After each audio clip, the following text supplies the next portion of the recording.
this is how I modeled the tree trunk for my tree sculpture in Blender. I had a very intuitive idea of what I should actually do to get the results I wanted, but because I'm new to this and I'm learning, I still wanted to do some research about some methods that maybe I could use that weren't the one I was intuiting will be the right one. So I did do some research. So here on the first 2 attempts that you're gonna see in this video, you're first gonna see me just playing with vertices that don't have anything on them. This is a method that I saw one person using in a very old Blender version tutorial. Basically, what he did is just screw in the vertices, form the tree, playing with the vertices one by one, giving the shape you want, the location you want, to give like a basic structure of a tree with them. One useful thing that I took out of it was that there's an add-on that has that gives you objects that are just like single vertices or like 2 vertices, and add several different objects to your meshes that you can then use, that you don't need to create on your own. And that was very good to know and to be able to use. The one thing I actually took out of those videos, because this method, as you can see in the video now, of using the vertices and now putting the skin modifier, it was too much work after just doing the vertices. I did went a little bit too crazy with the branches in this first attempt, but it was also like, no, it's too much work, more than what it needs to be. It doesn't really need to be as much work of like just doing the vertices and then adding the skin modifier and then bothering to adjust the skin modifier, because it can be a little bit tricky. It doesn't really like when things intertwine in certain ways. It can create holes in the mesh. It's quite a delicate modifier. So as you can see now in the video, it was like I deleted everything. I was like, no, this one is not working. Let me try it again, even though I might never use this method, and get a little bit less crazy with the branches, just to see how the results compare. How can I actually, if I can actually see myself using it in the future. By this point, I already knew that I was not going to use this method, but I still wanted to play around. So I added again the skin modifier. For some reason, one branch was like, no, I'm not doing this. And it didn't go covered by the skin modifier, but that's because the skin modifier usually tends to need a center from where it's pulling all of the mesh, and probably that vertice somehow wasn't connected to the center, and so the skin modifier couldn't produce the skin over that branch. But if I used less branches, as you can see, it gave a little bit of a better result, but I still didn't like it because I felt like I had less control of the skin modifier and how it made things look if I was using this method. So I tweaked with it around a little bit, play with the branches, try to make it look decent, I guess. But it was nothing that I was ever going to use. So I deleted it again, and I went with my intuitive method that was, if I add a single vertices and the skin modifier on top without having to wait to have the whole structure, I will actually be able to have a better control and a better model of my tree trunk. So that's what I did here. I put on a single vertex with the skin modifier on and just started screwing it with it to give my basic shape for this sculpture. And it was a little bit tricky to find the right angles at times to put the branches and give them the right shape, especially so that they wouldn't look like one branch was like ridiculously long or bendy in comparison to the other ones. So it did took a little bit of playing around with it, but for me it was okay. I actually do enjoy using the skin modifier. I think it's quite good. It's quite a way of cheating in a way, because you don't really have to do that much work with the skin modifier. And I feel like it makes life simpler. Even for modeling or sculpting, I think it's a very good way of doing things. So here you can see how I was doing the bottom part of the tree, and I was trying to like adjust the roots. So I knew that the center of my skin modifier was where the first vertex was, so it was gonna be quite easy to take out the roots of the tree without completely breaking havoc into the rest of the structure of the tree. So that was also another reason why I thought this method was gonna be better than the other ones, because with the other ones you couldn't really know where the root of the skin modifier is, or you could always allocate the root in the setting menu, but you still don't know how it's gonna behave. But here I kind of knew already by experience that it was gonna behave very well. So, and that allowed me a little bit better control of it, which is what I wanted, because I wanted some very specific details of it, because I have been drawing and painting this tree for maybe 4 or 5 years now, and I know how it looks. I know where every single crease in this tree is, so, and I wanted to be able to maybe not replicate it at perfection, but do something as close to it as possible. So I did use the subdivision modifier to make it look more tree-like and less cubic, but I think that that's just the way it is with a 3D modeling. Subdivision modifier is always there to save the day. Especially with low poly, where you try to have, a less of a complicated mesh as possible, and the subdivision modifier will be what kind of helps you have the final shape. So it took a lot of like playing around with the vertices and see which vertex will disfigure the mesh the less when putting the branches in their specific position, and scaling up certain single vertices, because in some part I knew that the branches on my tree were a little bit bulbous and that I needed to make them a little bit fatter.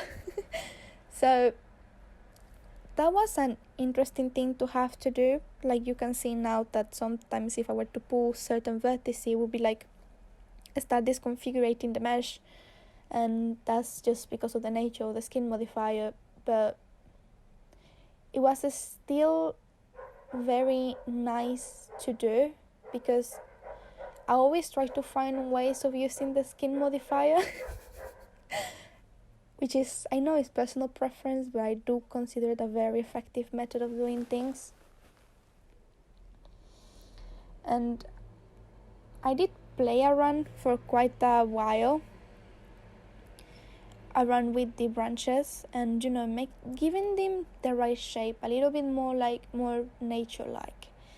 And one of my very specific goals with this tree is it was not making it look like something it isn't, because sometimes annoys me about 3D modeling is that we try to be too photorealistic with it. We want it to be too real. And then we start thinking, if I make a tree, I have to make these millions of leaves and these millions of little tiny bits of branches. And that was, for me, in a way, if you want to do that in 3D modeling, it can look quite nice.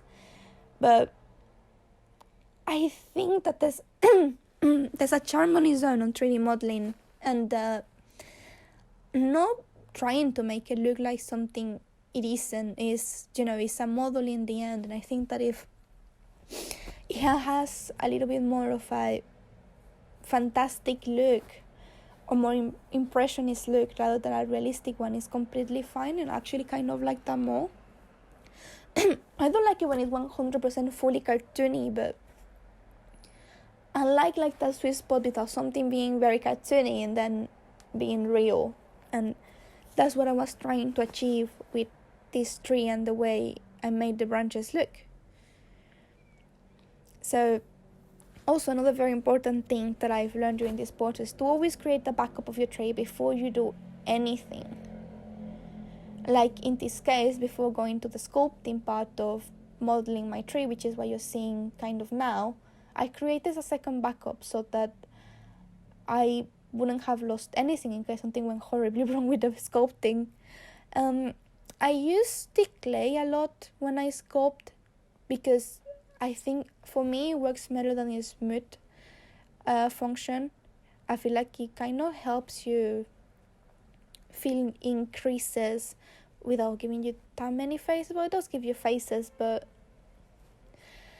I just feel it's a nice way of smoothing things out that gives you a better look.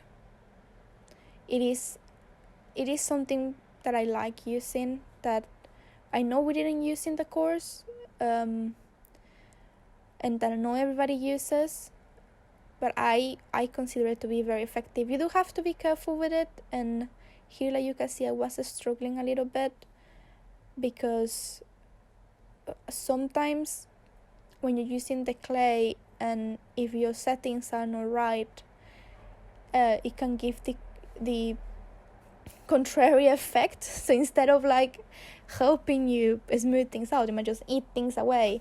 And that was something that I had to learn during this process. Is like sometimes it doesn't really works 100% well if I use the Dinotoper, which is not always needed. I learned during this process. When I first started sculpting, I thought, we always need the Dinotoper, right? Is the best thing ever. But actually, you don't always need Dinotoper. And sometimes you might be able to achieve the result you want in a better, nicer looking way without Dinotoper.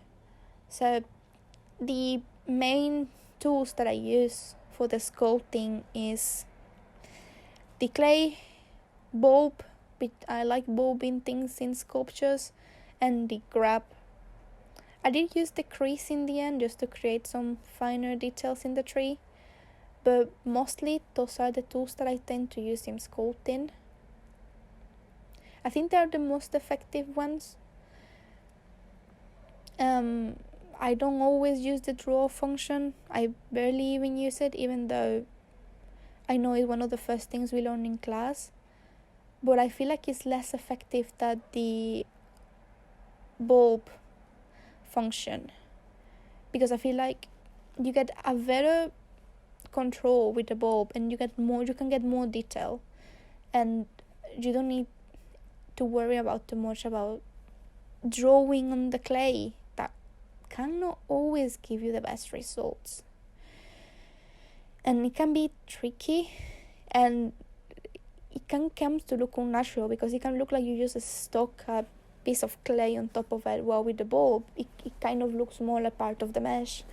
And that's what I like using it a lot, as well as the grab function and the clay, because everything tends to look like a single thing, which I love it when it looks smooth and it doesn't look like something is sticking out of it. if I miss anything. But I did continue with the process and sculpting the tree. But at this point I was starting to get worried a little bit about how I was gonna give a texture to my tree. Intuitively I knew I was gonna end up using texture paint. I wasn't very sure what that will entitle.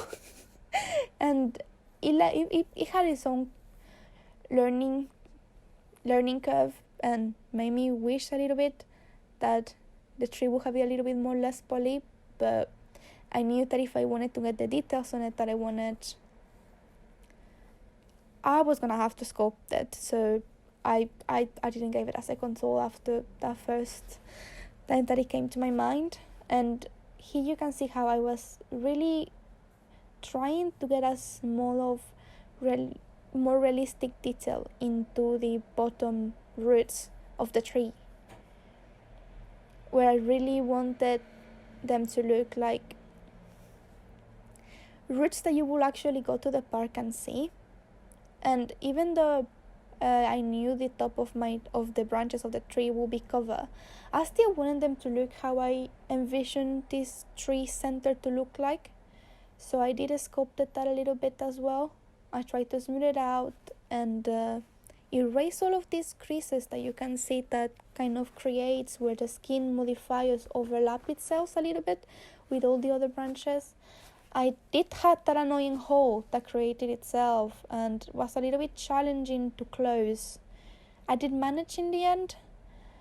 That was my fault using the skin modifier, but at the same time I knew it wasn't a part of the tree that wouldn't be visible, so it didn't bother me that much, and actually I could go on without covering it.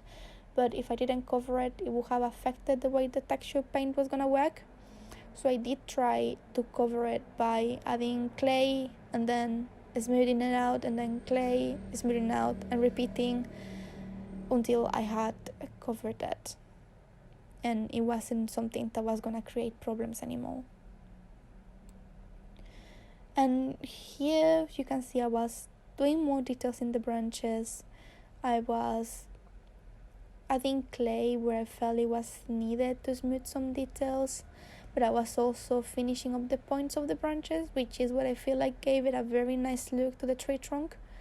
Because in any case, all of these 3D models I also wanted to be something that I can reuse in the future, not necessarily just for this. So this is what it was important for me as well, to give a nice finish to the tree trunk and make sure that it wasn't fully ugly.